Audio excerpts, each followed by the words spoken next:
քիչ կխոսենք շենքի մասին, կխոսենք մեր այգու մասին, հետո կգնանք պատգամավորի հետ հանդիպման։ Պատգամավորի հետ հանդիպումից հետո կգնանք նիստերի դահլիճ, այնտեղ որտեղ նիստերը տեղի են ունենում, տեսնենք։ Այսօր նիստ չկա, բայց դուք հնարավորություն ունեք նիստերի դահլիճում լինելու, նկարվելու, նստելու ազգային ժողովի նախագահ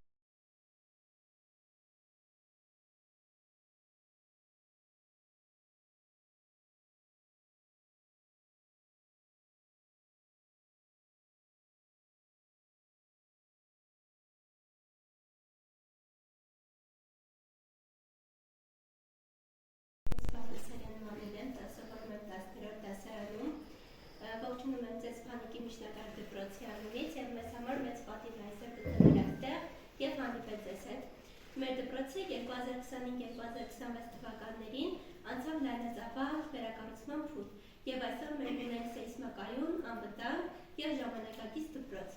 Մեր դպրոցը հարուստ է նորագույն լաբորատորիաներով եւ համակարգչային դասարանով։ Սա մեզ հնարավորություն է տալիս գործնական ուտեսնել եւ փորձարկել այն ամենը, ինչ նախկինում կարող էինք տեսնել միայն դասագրքերում։ Եվ ցանկանում ենք մեր շնորհակալությունը փոխանցել կառավարությանը եւ բոլոր այն անձանց, ովքեր իրենց ներդրում ունեցան, որպեսզի մենք սովորենք նման գեղեցիկ եւ ժամանակակից դպրոցում։ Ինչպես նաեւ մենք գիտենք, որ դուք մշտապես ուշադրության կենտրոնում եք պահում մեր մարդու խնդիրները եւ այս նորակառույց դպրոցը մեզ համար մեծագույն նվեր է։ Ինչպես նաև դուք մեզ տվեցիք հնարավորություն սովորելու այնպիսի պայմաններում, որոնք մեզ մոտիվացնում են լինել ավելի լավը, ձգտել ավելի եւ դառնալ մեր երկրի արժանի քաղաքացիներ։ Շնորհակալ եմ, որ ներդրում եք կատարում մեր ապագայի մեջ։ Մենք ենք շնորհակալ, շատ կարևոր է, որ կատարած աշխատանքը գնահատվում է, սա ամենակարևորն է, որովհետև ցանկացած ոլորտում կամ ցանկացած միջավայրում, եթե ինչ-որ լավ քայլ ես անում ու դրական չի ընկալվում դա, քո արածը մի տեսակ այն արդյունավետությունը չի ունենում, եւ այդ ամեն ինչը միայն շքեղ պատերը չեն այսօր դպրոցների կամ այդ համապատասխան գույքը եւ այլն եւ այլն։ Ես ուզում եմ եւս մեկ անգամ ձեզ խնդրել եւ ուզում եմ, որ դուք ունենաք այն գիտակցությունը, որ այսօր պետությունը դա արել է միայն ավելի որակյալ կրթություն ձեզ տալու համար եւ դուք էլ այո պարտավոր եք այդ բառը օգտագործեմ, պարտավոր եք ամեն ինչ անել, որ լավ սովորեք, որովհետեւ այսօր թե ծնողները, թե պետությունը իր ներածին չափով անում ամեն ինչ, ձեզնից պահանջվում է միայն մի բան, ընդհանրապես լավ սովորել, իսկ այսօր լավ սովորելու համար համակարգել դուք ունեք բոլոր հնարավոր պայմանները երեխաներ։ Ես իմ սովորած տարիներին, իհարկե տարիքով շատ մեծ չեն, 90 թվականին ծնվել, իմ դպրոցական տարիներին մենք հերթով դասարանի երեխեքի մեջ հերթերի էինք բաժանում, թե ով պիտի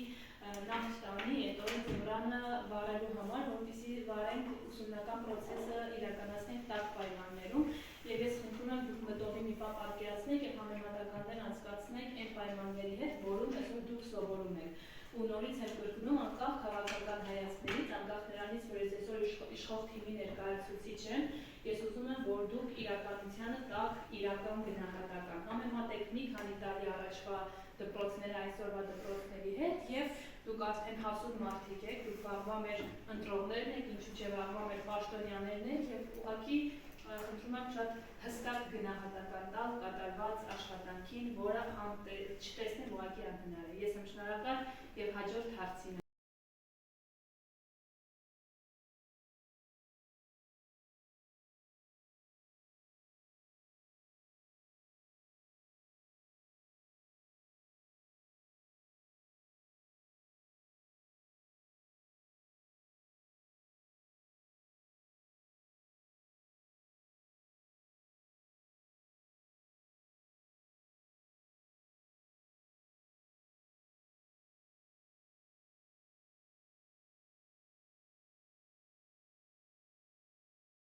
Գրադարան ու գրադարանային հասկացության մասին խոսում ենք, գնում ենք դեռևս Սանահինի տաթիվի վանքերը, որոնք իրենքից գրադարաններում էին, այսինքն քանի որ պետությունը չկա եւ եկեղեցին է զբաղվում երեխաների կրթությամբ ու եթե լսել եք կամ ինչ-որ տեղ անդրադարձել եք, ասում են ծխական դպրոցներ։ Ծխական դպրոցները այդ բնակավայրը կոչվում էր եկեղեցու համար ծուխ։ Եվ այդ ծխական դպրոցներում երեխաները ստանում էին իրենց կրթությունը ու եթե Հովհաննես Թումանյան կարդացել եք մի բան, որ կարդացել եք, ինքը իր հայրը քահանա է, Եվ իրանք այդ ծխական դպրոցի կամ ասում էր Գրիշ Կապիտյանն ես սովորեցնում էր կարդալ, իսկ դա հենց եկեղեցի էր։ Եվ մենք կյանքի զարգացմանը զուգահեռ մեր նաև գրադարաններն են զարգացել եւ այսօր Հայաստանի Հանրապետությունում մի քանի տիպի գրադարաններ կան, դրանք ուսումնական հաստատությունների գրադարաններն են, դպրոցներ, քոլեջներ, բուհեր, առանձին հանրային եւ համայնքային գրադարաններն են, ազգային գրադարան եւ այդ գրադարանների շարքի մեջ կա մի այսպիսի գրադարան, ազգային ժողովի գրադարան, որը շատ նմանություն ունի ձեր դպրոցական գրադարանին։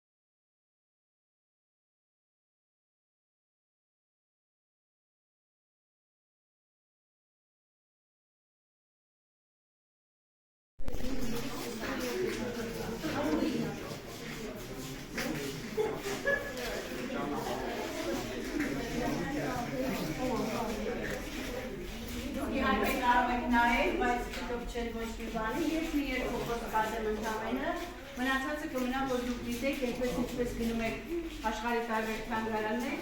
եւ դուք ինչպես ուսումնասիրում եք այդ թանգարանը։ Թանգարանը բացվել է 2018 թվականին Հայաստանի առաջին հանրապետության 100-ամյակի կապակցությամբ ու խորհրդարանական դիվանագիտություն նշանակում է, որ լինում են փոխադարձ այցեր։ Մենք ենք գնում, իրենք են գալիս եւ այդ այցերի ժամանակ հուշանվերներ են փոխանակում ու հուշանվերների մի մասը այստեղ ցուցադրված է։ Ամբողջը չի, որովհետեւ մենք այդ ամբողջը ցուցադրելու հնարավորություն չունենք, այնպես ինչպես եթե դուք գնաք պետական պատկերասրահ ու պետական պատկերասրահի էջի վրա նայեք, ասենք իրանց հավաքածուն կազմում է 15000 միավոր, բայց ցուցադրված լինի 7000 կամ 8000, որտեղ լինում են մշտական ցուցադրություններ, լինում են ժամանակավոր, հիմա մենք ինչ-որ կարողացել ենք մշտական ցուցադրություն, որպես այդպեսին կազմակերպել։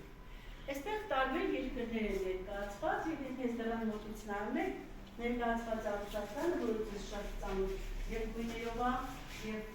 տեսքով արդեն դուք որպես այդպեսի տեսնում եք Ռուսաստանը։